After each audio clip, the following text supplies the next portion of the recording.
Ngayon po, magbasa na po. Babasahin ko po ang talata na aking ibahagi sa oras na to. At hindi na ako mag-sounds kasi minsan mas maganda daw yung walang sounds pag nagbabasa sa salita ng Diyos. Okay, para wala pong distraction. Chapter 27 po, verse 11 to 25.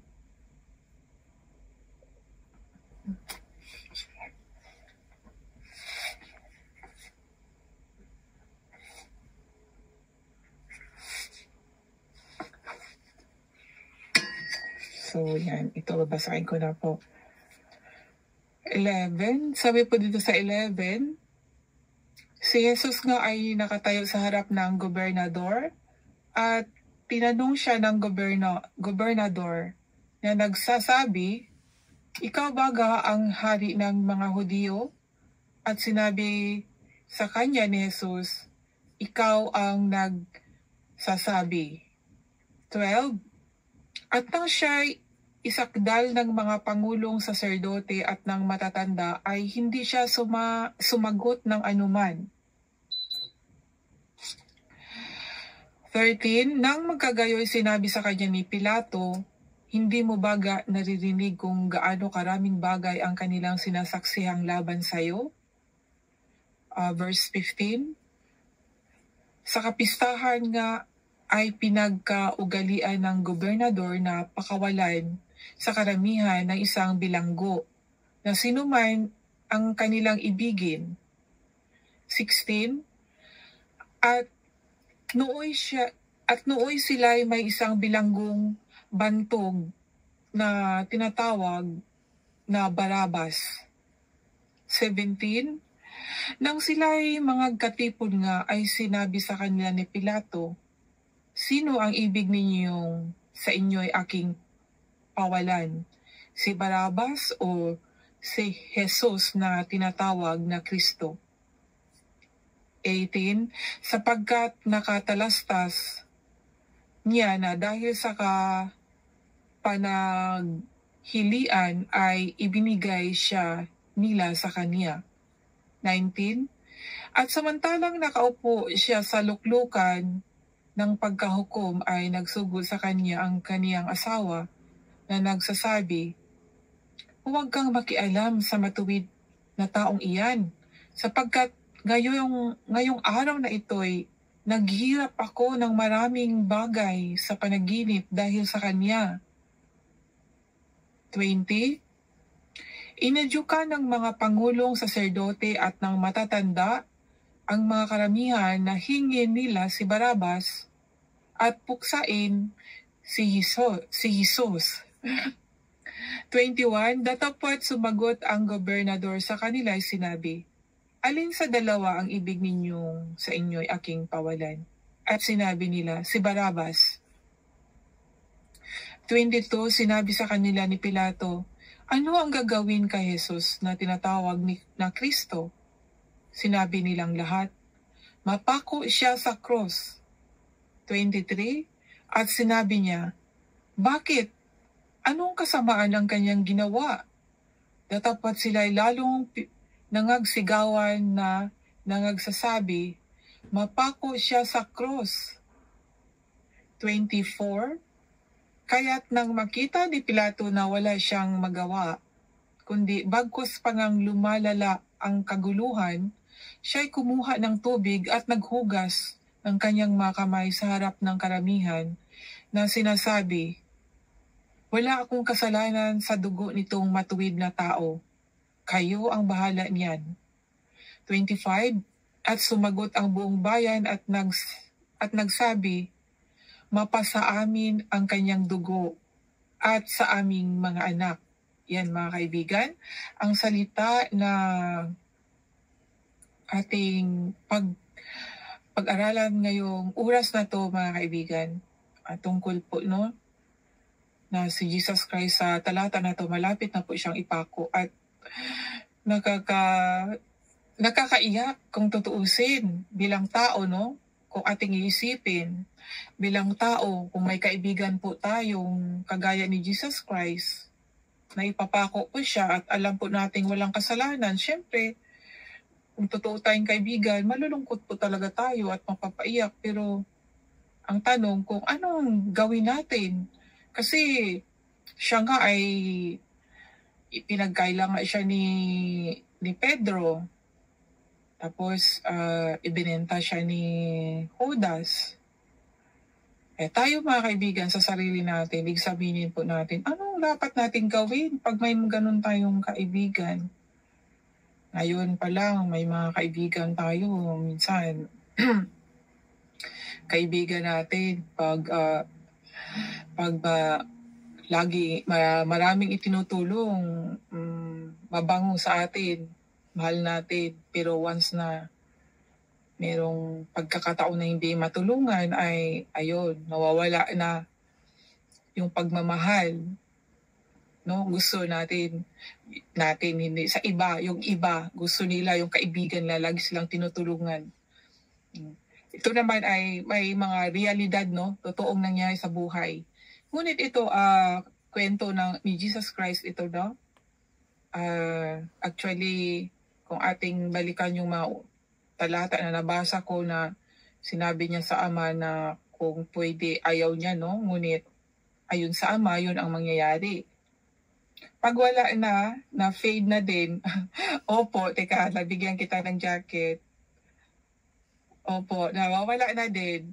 Siyempre, no, may mga pagkakataon na siyempre yung kaibigan na hindi naman, mabuti sana kung ang kaibigan natin ay looks like Jesus Christ. Jesus Christ talaga everything He has, but He can give everything, even right now sa ating pong itong present natin. Just have faith in Jesus Christ. So according dito sa binasa ko po, ito po si Jesus Christ ay malapit na po siyang ipako dito dahil yan po, na siya, sinusubukan na siya. Nagkaroon na ng konting paghusga dito, no, kung anong dapat gawin sa kanya. At yun nga, gusto ng mga tao ay ipako siya. Itong si Pilato ay isang gobernador. Dapat meron siyang kapangyarihan na hindi niya, dapat kung totoo talaga siyang may hustisya sa kamay niya sa trabaho niya, no?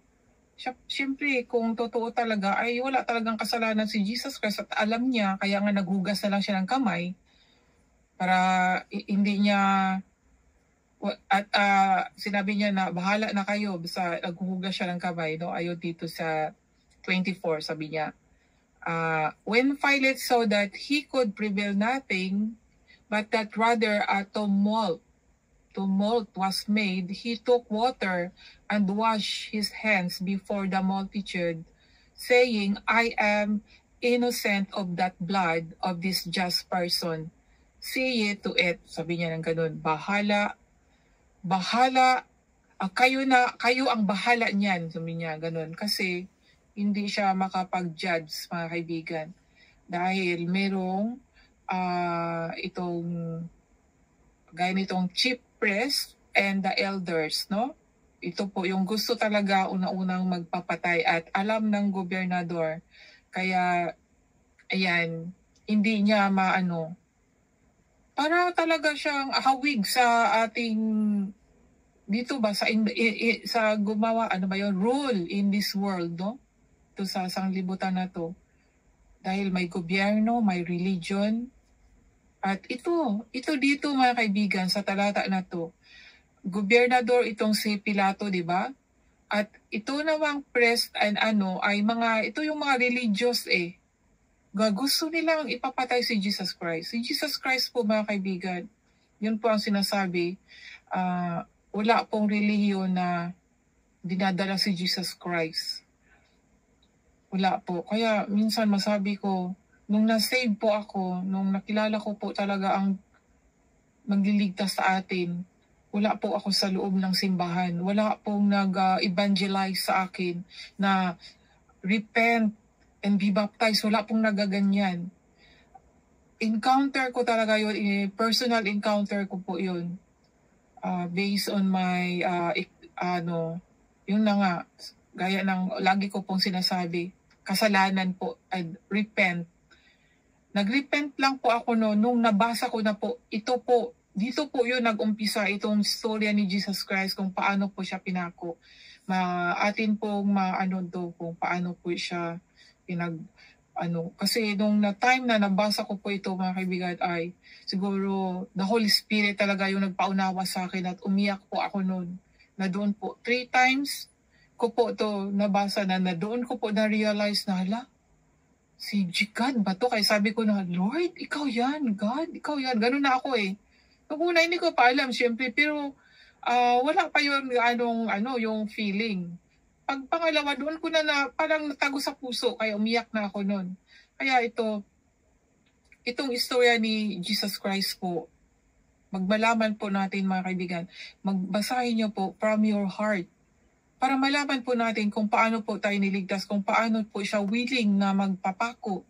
Kahit meron siyang kapangyarihan na hindi siya mapako, pero He humble.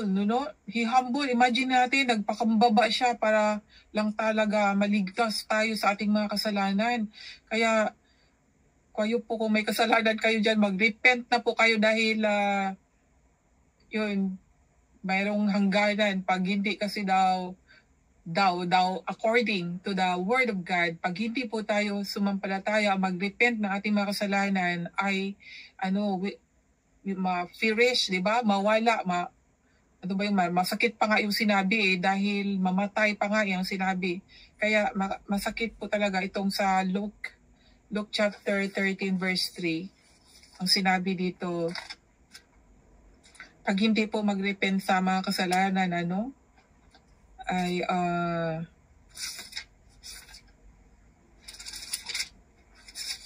13.